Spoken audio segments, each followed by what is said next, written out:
Olá, seja bem-vindo e bem-vinda a mais uma conversa aqui no nosso espaço de análise.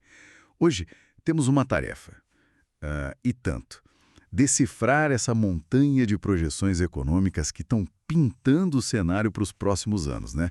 De 2025 até 2028. É muito material, realmente. É um volume impressionante de dados e o mais interessante, ou talvez complicado, é que as visões, bom, muitas vezes divergem bastante. A gente está falando de relatórios do FMI, Banco Mundial, grandes bancos e, claro, o nosso Boletim Focus aqui no Brasil. Fontes bem diversas. Exato. Então a nossa proposta hoje é mergulhar esse material todo, que inclui umas compilações bem robustas como Mercado Global e Brasil, projeções 2025-2028, e tentar tirar o essencial, sabe? Destrinchar isso, né? Isso. Vamos olhar o crescimento global com foco em EUA, China, zona do euro, a situação aqui no Brasil, PIB, Selic, IPCA, câmbio. Commodities também, né? Ouro, petróleo. Sim, ouro, prata, petróleo, minério de ferro. E os criptoativos, claro, Bitcoin, Ethereum, sem esquecer os índices de ações, S&P 500, Ibovespa, até o Russell 2000. É bastante coisa para cobrir. É, sim. Mas a ideia não é só listar número, é tentar entender as tendências, os riscos e principalmente o porquê dessas diferenças entre as fontes. Tentar dar um pouco mais de clareza nesse emaranhado todo. Então vamos lá, vamos começar a desvendar isso. Vamos lá. Começando pelo cenário global. Um tema que aparece bastante nos relatórios é essa sensação de uma economia mundial meio que operando em ritmos diferentes. Quase um mundo a duas velocidades, sabe? Com os Estados Unidos mostrando uma resiliência que contrasta com outras regiões importantes. Essa observação é bem precisa. A economia americana tem sido, de fato, o motor. Mesmo com algumas fontes projetando uma desaceleração, assim, para o crescimento anual ficar na faixa de 1,5% a 2,1% em 2025. Que ainda é um crescimento considerável, vindo de onde veio, né? Sim, vindo de um período bem aquecido. E o grande combustível tem sido, olha, o setor de tecnologia, especialmente a inteligência artificial. Isso. Isso reflete bem nas projeções para a S&P 500, né? O principal índice da Bolsa Americana. Aham. A gente vê grandes bancos, tipo Goldman Sachs, UBS, mirando ali a casa dos 6,5 pontos até meados de 2026. Mas olha, existem visões bem mais agressivas. Tipo? A Long Forecast, por exemplo, prevê o índice acima de 7.000 já em 2025, podendo chegar a impressionantes 14.000 pontos em 2028. Nossa, é uma aposta bem forte. É muito forte. E boa parte desse otimismo extremo está concentrada nas gigantes de tecnologia, naquele grupo que ficou conhecido como Magnificent Seven. Entendi. E a Europa como fica nesse contraste? Pois é, em forte contraste, a zona do euro enfrenta um cenário de crescimento bem mais contido. As projeções de fontes como o FMI, a Comissão Europeia, o BCE, ficam ali na faixa de 1,0% a 1,4% ao ano para 2025 e 2027. Bem mais modesto. Bem mais modesto. E olhando o PIB mundial como um todo, o consenso parece girar em torno de 3%, mas a gente já nota revisões para baixo e alertas importantes do Banco Mundial sobre riscos. Uma das fontes que a gente analisou chega a projetar só 2,3% de expansão global para 2025. Menos otimista. Sim. E essa diferença de performance entre eu e outras regiões ajuda a entender as projeções para o índice dólar, o DXY, sabe? Certo. Tem uma visão interessante do UBS e Morgan Stanley que sugerem 2025 de duas metades. Um dólar forte no primeiro semestre, podendo bater 110, 115 pontos. Forte mesmo. E depois um possível enfraquecimento. Talvez com a diminuição da percepção de risco global. Mas olha, é fundamental notar o contraste. Outras fontes, como a Long Forecast de novo, apostam num DXY bem mais fraco, até abaixo de 100. Que diferença? Total. Essa dinâmica está totalmente ligada à percepção de risco e às expectativas sobre os próximos passos do Fed, o Banco Central Americano, né? Em comparação com outros bancos centrais. Faz sentido. Mas essa aposta forte no S&P 500, ela parece muito concentrada nessas gigantes de tecnologia que você mencionou. E o resto do mercado americano? Essa força é distribuída ou a gente também vê essa dinâmica de duas velocidades dentro da própria Bolsa dos Estados Unidos? São as small caps, representadas pelo índice Russell 2000, é um exemplo. Uma das fontes destacou que até meados de 2025, o retorno anual do Russell 2000 foi mínimo, tipo 0,9%, enquanto o Russell 1000 das maiores empresas subiu quase 12%. Nossa, que diferença brutal. Por quê? Porque essas empresas menores, elas geralmente dependem muito mais de crédito para financiar suas operações, seu crescimento. Isso torna elas extremamente sensíveis a um ambiente de juros altos, sabe? Entendi. O custo do dinheiro pesa mais. Exatamente. Essa fragilidade, essa maior exposição ao custo do dinheiro é algo que a gente encontra também em mercados emergentes, como o Brasil, que tendem a sofrer mais quando o cenário global é de aperto monetário e maior aversão ao risco. Onde o cenário também é dominado por uma inflação meio teimosa e uma Selic que continua lá em cima. Exatamente. Os dados mais recentes do Boletim Focus, da versão ali de meados de setembro de 2025, refletem bem essa situação. A projeção do mercado para o IPCA, nosso índice oficial de inflação, está em 4,83% para o fechamento de 2025. Ainda acima da meta. Ainda acima do teto da meta, né? Isso explica porque a expectativa majoritária é de que a Selic termine 2025 ainda em 15% ao ano. 15% é alto. É alto, e a trajetória de queda prevista nos anos seguintes é bem gradual. O Focus aponta para 12,38% no fim de 2026 e 10,50% no fim de 2027. Uma descida lenta. Bem lenta. E aqui tem um ponto crucial, que mostra como é complexo acompanhar essas projeções. A grande mudança em relação a relatórios de poucos meses atrás. Ah, é? Como assim? Compilações feitas em agosto, por exemplo, mostravam o mercado esperando uma Selic bem menor para o fim de 2025, algo na casa de 8,5%. Nossa, de 8,5% para 15%. Que virada. Pois é, essa revisão para cima tão acentuada em tão pouco tempo reflete uma piora nas expectativas, né? Causada principalmente pela inflação que se mostra mais resistente do que se esperava e pelas contínuas incertezas sobre o cenário fiscal brasileiro. O fiscal sempre pesando. Sempre. Em relação ao crescimento econômico, o PIB, o Focus projeta uma expansão moderada de 2,16% para 2025, Ok. seguida por uma desaceleração para 1,80% em 2026 e uma leve recuperação para 1,90% em 2027. Um crescimento mais tímido, então. E quanto ao câmbio, a relação dólar-real, as projeções do Focus indicam uma relativa estabilidade, variando ali entre 5,50 e 5,60 de 2025 a 2027. Contudo, vale notar que a compilação de agosto trazia uma visão um pouco mais otimista para o real, com o dólar flutuando entre 5,5 e 5,35. Mudou um pouco a perspectiva aí também. Sim, a nossa taxa de câmbio continua muito dependente do fluxo de capital estrangeiro e, claro, bastante sensível à percepção de risco fiscal do país. É um quadro desafiador, sem dúvida. E isso tem impacto direto no custo do crédito, na atividade de setores como varejo, transportes e também na indústria de fundos de investimento aqui, né? Que sente essa pressão. Com certeza. E com esse cenário todo, as projeções para o Ibovespa, nosso principal índice de ações, variam enormemente. É impressionante.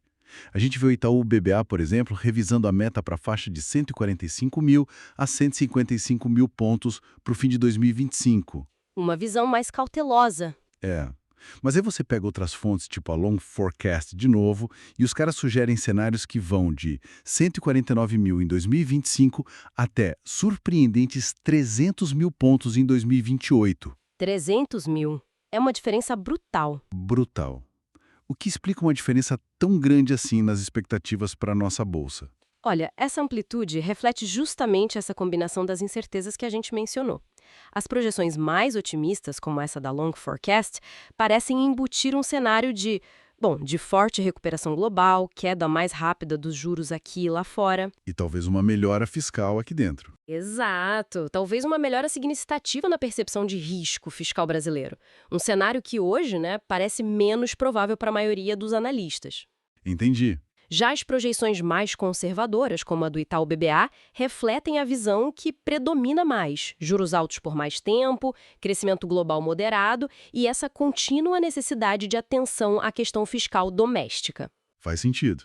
A variação é grande porque os caminhos possíveis ainda estão muito abertos, né? Exatamente. Dependem de fatores internos e externos que são bastante voláteis.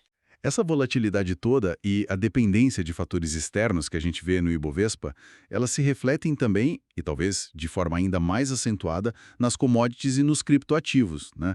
Onde as opiniões parecem realmente divididas. Sem dúvida. O caso do ouro é um exemplo perfeito dessa dispersão de visões. É impressionante. Como assim? A gente tem projeções que vão desde um piso de $2.500 por onça em 2026, segundo o Citigroup, até picos que se aproximam de 5.000 ou $5.800 em 2028, Uau! mencionados em análise de nomes como John Paulson, Goldman Sachs, JP Morgan. E a Long Forecast, ainda mais ousada, projetando quase $7.900 em 2028. 7.900. Mas por que essa diferença toda? Qual a lógica por trás? Porque reflete narrativas fundamentalmente opostas sobre o futuro, sabe? A turma mais otimista aposta na continuidade das compras de ouro por bancos centrais, na persistência de tensões geopolíticas. O ouro como refúgio? E como proteção, como rege contra um possível enfraquecimento do dólar, ligado às dúvidas sobre a sustentabilidade fiscal americana. Já a visão mais cautelosa argumenta que esse rally forte recente do ouro pode perder fôlego se a economia global melhorar ou se os bancos centrais começarem cortes de juros mais agressivos. Duas histórias bem diferentes. Completamente. A prata segue uma volatilidade parecida, mas adiciona um componente importante: a crescente demanda industrial vinda da transição energética. Painéis solares, carros elétricos. Exato. As faixas de preço projetadas também são largas, indo de algo como $28,32 por onça em 2025 até potenciais $55 ou mesmo $69 em 2028, dependendo da fonte. Muita variação aí também. E o petróleo? No petróleo tipo Brent, o contraste é nítido. De um lado, visões de queda acentuada, como as da IEA e do DOE americanos, prevendo preços abaixo de $60 por barril já em 2026. $60? Bem baixo. É. Do outro lado, visões de maior estabilidade, como as do UBS e da BMI, que colocam o Brent mais perto de $70-75 até 2028. E qual a disputa aí? Oferta versus demanda. Basicamente, é a disputa entre o aumento da oferta de países fora da OPEP+, e a capacidade da OPEP+, de continuar gerenciando a produção para sustentar os preços. E no minério de ferro, a grande dúvida é a China. Setor imobiliário deles, né? Exatamente. Setor imobiliário em crise, produção de aço. O Banco Mundial expressa mais pessimismo, enquanto fontes como Trading Economics e UBS veem preços mais estáveis. É muita incerteza ligada à China. Entendi. E no mundo cripto? Parece que o grande tema do momento é a entrada dos investidores institucionais, o que está gerando umas projeções, digamos, bem ambiciosas para alguns ativos. Exatamente. A palavra-chave é institucionalização. O Ethereum, em particular, está no centro dessa narrativa. A aprovação de ETFs, os fundos negociados em bolsa, Sim, isso deu o que falar. deu. E também uma maior clareza regulatória surge em alguns lugares, atualizações importantes na tecnologia dele, na blockchain, e o uso crescente em DeFi, as finanças descentralizadas, e também em soluções para empresas, o B2B. Tudo isso alimenta projeções muito otimistas. Tipo, Olha, o Standard Chartered, por exemplo, publicou uma projeção extremamente otimista, $7.500 por Ethereum em 2025, 12.000 em 2026, chegando a $25.000 em 2028. $25.000? Nossa, é muito otimista. Mas olha, é fundamental apresentar o forte contraste com a visão do JP Morgan. Eles calculam um valor justo bem mais modesto, na casa dos $1.995. Bem diferente. Qual o argumento deles? Argumentam que a concorrência de outras blockchains é muito forte. A exchange Binance também tem projeções, mas são mais moderadas, ali na faixa de $4.500 a $5.200 entre 2025 e 2028. Um meio termo, talvez. É. E o Bitcoin segue uma trilha parecida de adoção institucional, também muito impulsionado pela aprovação dos ETFs. embora nem todas as fontes se arrisquem a dar projeções de preço específicas, É mais difícil, né? bem mais. Mas as que existem mostram uma gama muito ampla de possibilidades. Para 2025, a gente vê médias variando entre 75 mil e 95 mil dólares. Ok. Mas com algumas análises apontando para máximas de 90 mil, 115 mil ou até 250 mil dólares. 250 mil já em 2025. Em algumas visões mais agressivas, sim. Olhando mais para frente, para 2028, as projeções vão de 120 mil, 133 mil, até impressionantes 500 mil dólares em algumas análises. $500 mil por Bitcoin. É fascinante tentar entender o contexto disso tudo. É fascinante. E está em curso um debate, sabe? Sobre se criptoativos como o Bitcoin e Ethereum podem coexistir ou até mesmo competir com o ouro como reserva de valor ou ativo de refúgio nesse século XXI. O ouro digital. Exata. E isso ganha força especialmente no ambiente onde existem dúvidas sobre a sustentabilidade das dívidas de grandes países, né?